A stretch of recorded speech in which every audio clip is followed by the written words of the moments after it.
So hi friends, hello, ನಮಸ್ಕಾರ. ಎಲ್ಲರೂ ಹೆಂಗದಿರಪ್ಪ? ಎಲ್ಲರೂ ಆರಾಮದಿರ್ತೇಳಿ ಅನ್ಕೊಂಡ. ಸೊ ಫ್ರೆಂಡ್ಸ್, ಇವತ್ತಿನ ಒಂದು ವಿಡಿಯೋನ ಸ್ಟಾರ್ಟ್ ಮಾಡತ್ನು. ಸೊ ಫ್ರೆಂಡ್ಸ್, ಇವತ್ತಿನ ಒಂದು ವಿಡಿಯೋದ ಉದ್ದೇಶ, ನೀವು ತಮ್ನೇಲ್ನ ನೋಡಿರ್ತೀರಿ.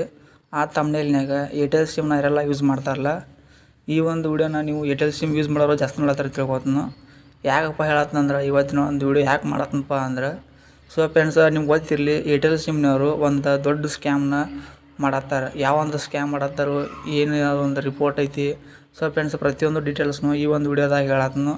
ವಿಡಿಯೋನ ಮಿಸ್ ಮಾಡ್ಕೊಳಕ್ಕೆ ಹೋಗಬೇಡ್ರಿ, ವಿಡಿಯೋನ ಪೂರ್ತಿಯಾಗಿ ನೋಡಿರಿ. ಮತ್ತು ವಿಡಿಯೋನ ಪೂರ್ತಿಯಾಗಿ ನೋಡಿದ ಮೇಲೆ ವಿಡಿಯೋನ ಯೂಸ್ಫುಲ್ ಅನ್ನಿಸ್ತಿಪ್ಪ ಅಂದ್ರೆ, ಸೊ ಫ್ರೆಂಡ್ಸ್, ವಿಡಿಯೋಕ್ಕೆ ಒಂದು ಲೈಕ್ ಕೊಡಿರಿ, ಚಾನಲ್ಗೆ ಸಬ್ಸ್ಕ್ರೈಬ್ ಆಗಿರಿ. ಮತ್ತು ಈ ಒಂದು ವಿಡಿಯೋನ ನೀವು ಒಂದು ಫ್ರೆಂಡ್ಸ್ ಸರ್ಕಲ್ನಾಗ ಯಾರೆಲ್ಲ ಏರ್ಟೆಲ್ ಸಿಮ್ನ ಯೂಸ್ ಮಾಡ್ತಾರಲ್ಲ, ಅವ್ರಿಗೂ ಕೂಡ ಈ ಒಂದು ವಿಡಿಯೋನ ಶೇರ್ ಮಾಡಿರಿ. ಅವ್ರಿಗೂ ಕೂಡ ಗೊತ್ತಾಗಲಿ, ಅವರು ಕೂಡ ಚೆಕ್ ಮಾಡ್ಕೋಬೋದು. ಸೊ ಫ್ರೆಂಡ್ಸ್, ನಿಮ್ಗೆ ಮೊದಲಿಗೆ ಹೇಳೋದಾದ್ರೆ, ಏರ್ಟೆಲ್ ಸಿಮ್ನ ಯೂಸ್ ಮಾಡೋರಿಗೆ ಏನು ಬ್ಯಾಡ್ ನ್ಯೂಸ್ ಐತಪ್ಪ ಅಂದ್ರೆ, ಸೊ ಫ್ರೆಂಡ್ಸ್, ರೀಸೆಂಟಾಗಿ ಅಂದ್ರೆ ಒಂದು 2-3 ತಿಂಗಳ ಹಿಂದೆ ಅಥವಾ ಈಗ ಮಾಡತ್ತಾರೆ. ಅಂದ್ರೆ ಇದನ್ನ ಕಮ್ಮಿ ಆಗಿಲ್ಲ, ಇನ್ನೂ ಮಾಡತ್ತಾರ ಅವ್ರು. ಅಂದ್ರೆ ಪ್ರತಿ ತಿಂಗಳು ಪ್ರತಿ ವರ್ಷವೂ ಒಂದು ಸ್ಕ್ಯಾಮ್ ಮಾಡ್ಕೊತ ಬರತ್ತಾರ ಅವ್ರು. ಆ ಒಂದು ಸ್ಕ್ಯಾಮ್ ಯಾರಿಗೂ ಗೊತ್ತಿಲ್ಲ. ಯಾವ ಒಂದು ಸ್ಕ್ಯಾಮ್ ಅಪ್ಪ ಅಂದ್ರೆ, ಸೊ ಫ್ರೆಂಡ್ಸ್, ನೀವು ಏರ್ಟೆಲ್ ಸಿಮ್ನ ಯೂಸ್ ಮಾಡ್ಕೊಂಡು ಏನು ಗೂಗಲ್ ಅಕೌಂಟ್ ಮಾಡಿರ್ತಿರಲಿಲ್ಲ, ನಿಮ್ಮ ಒಂದು ಪರ್ಸನಲ್ ಸೆಕ್ಯೂರಿಟಿಗೋಸ್ಕರ ಏನೇನೆಲ್ಲ ನೀವು ಇಟ್ಕೊಂಡಿರ್ತಿರಲಿಲ್ಲ, ಐಡೆಂಟಿ ವೆರಿಫಿಕೇಷನ್. ಸೊ ಫ್ರೆಂಡ್ಸ್, ಇದನ್ನೆಲ್ಲ ಏನು ಮಾಡತ್ತಾರಪ್ಪ ಅಂದ್ರೆ ಲೀಕ್ ಮಾಡತ್ತಾರೆ. ಸೊ ಫ್ರೆಂಡ್ಸ್, ಕರೆನೂ ಹೇಳತ್ತನು, ಲೀಕ್ ಮಾಡತ್ತಾರು. ಯಾವ ಥರ ಲೀಕ್ ಮಾಡತ್ತಾರಪ್ಪ ಅಂದ್ರೆ, ಈಗ ನೀವು ನಿಮ್ಮ ಒಂದು ಪರ್ಸನಲ್ ಪಾಸ್ವರ್ಡ್ ಆಗಿರ್ಬೋದು, ನಿಮ್ಮ ಒಂದು ಗೂಗಲ್ ಅಕೌಂಟ್ ಸೆಕ್ಯೂರಿಟಿ ಪಿನ್ ಆಗಿರ್ಬೋದು, ಏನೇನು ಇಟ್ಕೊಂಡಿರ್ತಿಲ್ಲ ನೀವು, ನಿಮ್ಮ ಒಂದು ಫೋನ್ಪೇದು ಆಗಿರ್ಬೋದು, ಅದು ಕೂಡ ಸಂಬಂಧಪಡತ್ತೆ ಈ ಒಂದು ಸ್ಕ್ಯಾಮ್ ಒಳಗೆ. ಒಟ್ಟು ನೀವು ಆ ಒಂದು ಸಿಮ್ಮಿಂದ ಏನೇನೆಲ್ಲ ಸ್ಕ್ಯಾಮ್ ಪರ್ಸ್ನಲ್ಲಾಗಿ ಏನೇನೆಲ್ಲ ಇಟ್ಕೋತಿಲ್ಲ ಸೆಕ್ಯೂರಿಟಿ ಅಂತೇಳಿ ಎಲ್ಲನೂ ಅವರು ಲೀಕ್ ಮಾಡಿ ಹರಾಸ್ಮೆಂಟ್ ಮಾಡತ್ತಾರೆ. ಹರಾಸ್ಮೆಂಟ್ ಎಲ್ಲಿ ಮಾಡತ್ತಾರಪ್ಪ ಅಂದ್ರೆ ಡಾರ್ಕ್ ವೆಬ್ ಅಂದ್ರೆ ಕೆಲವೊಂದಿಷ್ಟು ಮಂದಿಗೆ ಗೊತ್ತಿಲ್ಲದ. ಸೊ ಫ್ರೆಂಡ್ಸ್, ಈ ಒಂದು ವೆಬ್ಸೈಟ್ನ ಬರೀ ಸರ್ಚ್ ಮಾಡಿದ್ರೆ ಸಾಕು, ಇದು ಇಲ್ಲಿಗಲ್ ಆಗತ್ತೆ. ಈ ಒಂದು ವೆಬ್ಸೈಟ್ನಾಗ ಆಲ್ಮೋಸ್ಟ್ ಎಲ್ಲರೂ ಇಲ್ಲೇ ಹ್ಯಾಕರ್ಸ್ಗಳು ಇರ್ತಾರೆ. ಹ್ಯಾಕರ್ಸ್ಗಳು ಅಂದ್ರೆ ಈಗ ನಮ್ಗೆ ಸ್ಪ್ಯಾಮ್ ರಿಪೋರ್ಟ್ ಮಾಡ್ತಿರ್ತಾರಲ್ಲ, ಮೆಸೇಜ್ ಕಳಿಸೋದು ಅನ್ನೋನ್ ನಂಬರ್ಲಿಂದ, ಅಂದ್ರೆ ಲಿಂಕ್ ಕಳಿಸೋದು ಮಾಡ್ತಿರ್ತಾರಲ್ಲ, ಇವೆಲ್ಲನೂ ಏನು ಮಾಡ್ತಾರಪ್ಪ ಅಂತ ಬ್ಲ್ಯಾಕ್ ಮಾರ್ಕೆಟ್ನಾಗ, ಡಾರ್ಕ್ ವೆಬ್ನಾಗ ಒಂದು ಮಾರ್ಕೆಟ್ನಾಗ ಐತ್ಲೆ ಇವೆಲ್ಲನೂ ನಡೀತಿರ್ತಾವೆ. ಇಂಥ ಒಂದು ಗೋಲ್ಮಾಲ್ ನಡೀತಿರ್ತಾವೆ. ಈ ಒಂದು ಗೋಲ್ಮಾಲ್ನಾಗ ನಮ್ಮ ಒಂದು ಪರ್ಸ್ನಲ್ ಏನೇನದಲ್ಲ ಅದ ಡೇಟಾನ ಅದನ್ನು ಲೀಕ್ ಮಾಡಿ ಅದನ್ನ ಹರಾಸ್ಮೆಂಟ್ ಮಾಡತ್ತಾರೆ. ಯಾರಿಗೆ ಹರಾಸ್ಮೆಂಟ್ ಮಾಡತ್ತಾರಪ್ಪ ಅಂದ್ರೆ ಡಾರ್ಕ್ ವೆಬ್ನವ್ರಿಗೆ.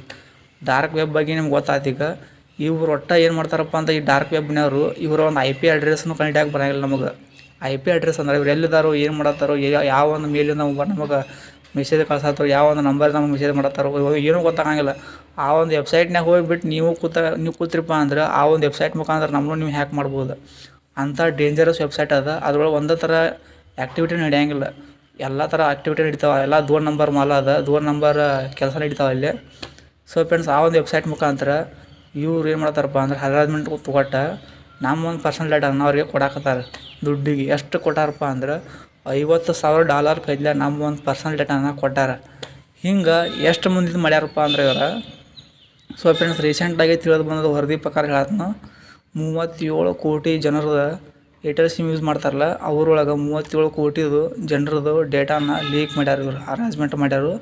ಸೊ ಫ್ರೆಂಡ್ಸ್, ಗೊತ್ತಿರಲಿ, ಯಾರೆಲ್ಲ ಏರ್ಟೆಲ್ ಸಿಮ್ನ ಯೂಸ್ ಮಾಡತ್ತಿರಲಿ ಸ್ವಲ್ಪ ಅಲರ್ಟ್ ಇರ್ರಿ. ನಿಮ್ಮ ಒಂದು ಡೇಟಾ ಲೀಕ್ ಆಗೈತೋ ಇಲ್ಲೋ ಅಂತೇಳಿ ತಿಳ್ಕೊಬೋದು. ಅದನ್ನು ಹೆಂಗೆ ನಾವು ತಿಳ್ಕೊಬೋದಪ್ಪ ಅಂದ್ರೆ, ಅದನ್ನು ಈಗ ಹೇಳತ್ತ ನೋಡ್ರಿ. ಈಗ ಈ ಒಂದು ಸ್ಕ್ಯಾಮ್ ನಿಮ್ಮ ಬಗ್ಗೆ ಗೊತ್ತಾಯ್ತು. ಈ ಒಂದು ಸ್ಕ್ಯಾಮ್ನ ನಾವು ಅದೀವೋ ಇಲ್ಲೋ ಅನ್ನೋ ಗೊತ್ತಾಗಬೇಕಂದ್ರೆ ನೀವು ಸಿಂಪಲ್ಲಾಗಿ ಏನು ಮಾಡಬೇಕಾಗಿಲ್ಲ, ಬರೀ ಗೂಗಲ್ ಓಪನ್ ಮಾಡಿರಿ. ನಿಮ್ಮ ಒಂದು ಗೂಗಲ್ ಓಪನ್ ಮಾಡ್ಕೇಶಿಂದ ಡಾರ್ಕ್ ವೆಬ್ ರಿಪೋರ್ಟ್ ಗೂಗಲ್ 1 ಅಥವಾ ಇದ್ರ ಬಗ್ಗೆ ನಾವು ಒಂದು ಲಿಂಕ್ ಇಟ್ಟಿರ್ತೀನಿ ಡಿಸ್ಕ್ರಿಪ್ಷನ್ದಾಗ. ನಾ ಹೇಳೋದು ನೀವು ಸರಿ ಅನಿಸ್ಲಿಲ್ಲಪ್ಪ, ಕೇಳಿಸ್ಲಿಲ್ಲಪ್ಪ ಅಂದ್ರೆ ಟೆನ್ಷನ್ ಮಾಡ್ಕೊಳಕ್ಕೆ ಹೋಗಬೇಡ್ರಿ. ಬಡ್ಡ್ಯಾಗ ಒಂದು ಲಿಂಕ್ ಇಟ್ಟಿರ್ತೀನಿ ನಾವು ವಿಡಿಯೋದ ಕೆಳಗೆ ಡಿಸ್ಕ್ರಿಪ್ಷನ್ದಾಗ, ಅಲ್ಲಿ ಹೋಗಿ ನೀವು ಕ್ಲಿಕ್ ಮಾಡಿರಿ.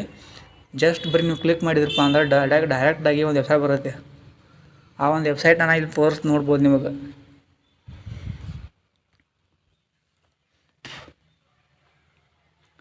ಇಲ್ಲಿ ನೀವು ನೋಡ್ಬೋದು, ಇದು ನಾ ಒಂದು ವೆಬ್ಸೈಟ್ನ ನಿಮ್ಗೆ ಏನು ಲಿಂಕ್ ಇಟ್ಟನಲ್ಲ ಈ ಥರ ಓಪನ್ ಆಗುತ್ತೆ ಸ್ಟಾರ್ಟಿಂಗ. ನೀವು ತಲೆ ಕೆಡಿಸುವಂಥ ಅವಶ್ಯಕತೆ ಇಲ್ಲ. ಇಲ್ಲಿ ಕೆಳಗೆ ರನ್ ಸ್ಕ್ಯಾನ್ ಅಂತ ಕೊಟ್ಟಿರ್ತಾನಲ್ಲ, ಅದ್ರ ಮೇಲೆ ನೀವು ಕ್ಲಿಕ್ ಮಾಡಿರಿ. ಅದ್ರ ಮೇಲೆ ನೀವು ಕ್ಲಿಕ್ ಮಾಡಿದ ಮೇಲೆ ಇಲ್ಲಿ ನೀವು ನೋಡ್ಬೋದು, ಇಲ್ಲಿ ಸ್ಟಾರ್ಟಿಂಗ್ ಸ್ಕ್ಯಾನ್ ಅಂತ ಕೊಡ್ತಾನು. ಸ್ಕ್ಯಾನ್ ಆಗೈತಿ. ಸ್ಕ್ಯಾನ್ ಆದ್ಮೇಲೆ ನಿಮ್ಮ ಒಂದು ಪರ್ಸನಲ್ ಇನ್ಫಾರ್ಮೇಷನ್, ಪರ್ಸನಲ್ ಡೇಟಾ ಏನಾದ್ರು ಲೀಕ್ ಆಗಿತ್ತಪ್ಪ ಅಂದ್ರೆ ಅಲ್ಲಿ ತೋರಿಸ್ತೈತಿ, ಇಲ್ಲೆಲ್ಲ ಬರ್ತೈತಿ. ಅಂದ್ರೆ ಏನೋ ನೋ ರಿಸಲ್ಟ್ಸ್ ಫೌಂಡ್ ಅಂತ ಬಂದೈತಿ. ಅಂದ್ರೆ ನನ್ನ ಒಂದು ಡೇಟಾ ಏನೂ ಲೀಕ್ ಆಗಿಲ್ಲ ಅಂದಂಗೆ. ನಿಮ್ಮ ಒಂದು ಮೊಬೈಲ್ದಾಗ ಇದೇ ಥರ ಬತ್ತಂದ್ರೆ ನೀವು ಸೆಕ್ಯೂರ್ ಆಗಿದೆ ಅಂದಂಗೆ. ನೀವು ಅಕಸ್ಮಾತ್ ಬೇರೆ ಥರ ಬತ್ತಪ್ಪ ಅಂದ್ರೆ ನೀವು ಅವಾಗೇನು ಮಾಡ್ಕಪ್ಪ ಅಂದ್ರೆ ಆ ಒಂದು ಸಿಮ್ನ ಬಂದ್ ಮಾಡಿಬಿಡ್ರಿ. ನೀವು ಬೇರೆ ಒಂದು ಸಿಮ್ ತೊಗೊಂಡ್ಬಿಡೋದು ಭಾಳ ಚಲೋ. ಸೊ ಫ್ರೆಂಡ್ಸ್, ಈ ಒಂದು ಸ್ಕ್ಯಾಮ್ ಭಾಳ ಡೇಂಜರ. ನಿಮ್ಮ ಒಂದು ಪರ್ಸನಲ್ ಡೇಟಾನ ಅವ್ರು ಲೀಕ್ ಮಾಡತ್ತಾರ ಅಂದ್ರೆ ನೀವು ಆ ಒಂದು ಸಿಮ್ಮಿಂದ ಪೋರ್ಟ್ ಆಗೋದು ಅಥವಾ ಆ ಒಂದು ಸಿಮ್ನ ಬಂದ್ ಮಾಡಿಸೋದು ಭಾಳ ಚಲೋ. ಸೊ ಫ್ರೆಂಡ್ಸ್, ಈ ಒಂದು ಸ್ಕ್ಯಾಮ್ ಬಗ್ಗೆ ಅಪ್ಡೇಟ್ನ ಕೊಡ್ಬೇಕು ಅನ್ನಿಸ್ತಿ ಕೊಟ್ನಿ. ಮತ್ತು ಈ ಒಂದು ಅಪ್ಡೇಟ್ ಬಗ್ಗೆ ಇನ್ನೂ ಕನ್ಫ್ಯೂಷನ್ ಐತಿ. ಅಂದ್ರೆ ಡಾಟಾಕ್ಕೂ ವ್ಯತ್ಯಾಸ ಗೊತ್ತಿರಂಗಿಲ್ಲ. ಡಾಟಾ ಲೀಕ್ ಆಗತೈತಿ ಅಂದ್ರೆ ಅವರು ಇಂಟರ್ನೆಟ್ ಲೀಕ್ ಆಗತ್ತೆ ತಿಳ್ಕೊತಾರೆ ಕೆಲವೊಂದಷ್ಟು ಜನ. ಫ್ರೆಂಡ್ಸ್, ನಿಮಗೆ ಇನ್ನೂ ಒತ್ತಿ ಹೇಳ್ತೀನಿ, ಡಾಟಾಕ್ಕೂ ಭಾಳ ವ್ಯತ್ಯಾಸ ಐತಿ. ಡೇಟಾ ಅಂದ್ರೆ ಮಾಹಿತಿ ಅನ್ನಂಗೆ, ಡಾಟಾ ಅಂದ್ರೆ ಇಂಟರ್ನೆಟ್ ಅನ್ನಂಗೆ. ಡೇಟಾ ಅಂದ್ರೆ ನೀವು ನಿಮ್ಮ ಒಂದು ಮೊಬೈಲ್ದಾಗ ಏನೆಲ್ಲ ಇಟ್ಕೊಂಡಿರ್ತಿಲ್ಲ, ಈಗ ಪರ್ಸನಲ್ ಪಾಸ್ವರ್ಡ್ ಆಗಿರ್ಬೋದು, ನೀವು ಸೇವ್ ಮಾಡ್ಕೊಂಡಿರ್ತೀರಿ ಪಾಸ್ವರ್ಡ್ಗಳ್ನ, ಅದು ಕೂಡ ಲೀಕ್ ಆಕೈತಿ. ನಿಮ್ಮ ಆ ಒಂದು ಸಿಮ್ಮಿಂದ ನೀವು ಏನೇನೆಲ್ಲ ಆ್ಯಕ್ಟಿವಿಟಿ ಇಟ್ಕೊಂಡಿರ್ತಿರಲ್ಲ ಎಲ್ಲನೂ ಅದು ಲೀಕ್ ಆದಂಗೆ ಅದ. ಅದನ್ನು ಅವರು ಹರಾಸ್ಮೆಂಟ್ ಮಾಡ್ಯಾರಂದ್ರೆ ಸೊ ಫ್ರೆಂಡ್ಸ್, ನಾವು ಇನ್ನು ಏನು ಮಾಡ್ಬೇಕು ಇವ್ರಿಗೆ, ಇನ್ನು ಏರ್ಟೆಲ್ ಸಿಮ್ನವ್ರಿಗೆ ಏನು ತೊಗೊಂಬಿಡಿಬೇಕು ನೀವು ಹೇಳಿಬಿಡ್ರಿ. ಸೊ ಫ್ರೆಂಡ್ಸ್, ಎಲ್ಲರೂ ನಮ್ಮ ತಲೆ ಬೋಳ್ಸೋರಾಗ್ಯಾರು. ಈಗ ಕರೆನ್ಸಿನೂ ರೇಟ್ ಎಬ್ಸ್ಯಾರು ಮತ್ತು ಇದನ್ನ ಸ್ಕ್ಯಾಮ್ನೂ ಮಾಡತ್ತಾರ. ಸೊ ಫ್ರೆಂಡ್ಸ್, ಎಲ್ಲರಿಗೂ ಹೇಳೋದು ಅಂತ, ನಿಮ್ಮ ಟೈಮ್ ಐತೈತಿ ನೀವು ಯಾರು ಸಿಕ್ಕಾತ ಮಾಡೋಂಗಿಲ್ಲ. ಸೊ ಫ್ರೆಂಡ್ಸ್, ಎಲ್ಲರಿಗೂ ಬುದ್ಧಿ ಭೇಟಿ ಆಗೋದು ಒಂದಲ್ಲ ಒಂದು ಟೈಮ್ನಾಗ. ಈಗ ಏರ್ಟೆಲ್ ಸಿಮ್ನವ್ರು 10 ವರ್ಷ ಮಾರ್ಕೆಟ್ನಾಗ ಹೆಂಗೆ ಸ್ಟಿಲ್ ಆಗಿದ್ರಲ್ಲ, ಅವ್ರ ಮೇಲೆ ಅವ್ರಿಗೆ ಓವರ್ ಕಾನ್ಫಿಡೆಂಟ್ ಬಂದುಬಿಡ್ತೆ. ಅದಕ್ಕಾಗಿ ನಾವು ಜನಗಳ ಮನಸ್ಸು ಅವಾಗ ಚೇಂಜ್ ಆಗೋತಾ ಇರಬೇಕು. ಚೇಂಜ್ ಆಗೋದ್ರಿಂದ ಈ ಒಂದು ಮಾರ್ಕೆಟ್ ಬಿಸ್ನೆಸ್ ಏನಿರ್ತಾವಲ್ಲ, ಆದಷ್ಟು ಜನರನ್ನ ಕಾಯ್ಕೊಳಕ್ಕೆ ಹಲವಾರು ಥರ ಆಫರ್ಗಳನ್ನ ಕೊಡ್ತಿರ್ತಾರೆ. ಇದು ನನ್ನ ಒಂದು ಸಜೆಷನ್ನ. ಸೊ ಫ್ರೆಂಡ್ಸ್, ವಿಡಿಯೋ ಅರ್ಥದಾಗಿ ಇಷ್ಟ ಆಗೈತೆ ತಿಳ್ಕೊತೀನಿ. ವಿಡಿಯೋ ಏನಾದ್ರು ಇಷ್ಟ ಆಗಿತ್ತಪ್ಪ ಅಂದ್ರೆ ವಿಡಿಯೋಕ್ಕೆ ಒಂದು ಲೈಕ್ ಕೊಡಿರಿ, ಚಾನಲ್ಗೆ ಸಬ್ಸ್ಕ್ರೈಬ್ ಆಗಿರಿ. ಇಂಥದ್ದು ಒಂದು ಬೆಸ್ಟ್ ಟಾಪಿಕ್ನ ಮತ್ತು ನಿಮ್ಮ ಮುಂದಿನ ಒಂದು ಕಂಟೆಂಟ್ನಾಗ ತೊಗೊಂಡ್ಬರ್ತೀನಿ. ಅಲ್ಲಿವರೆಗೂ ಟಾಟಾ.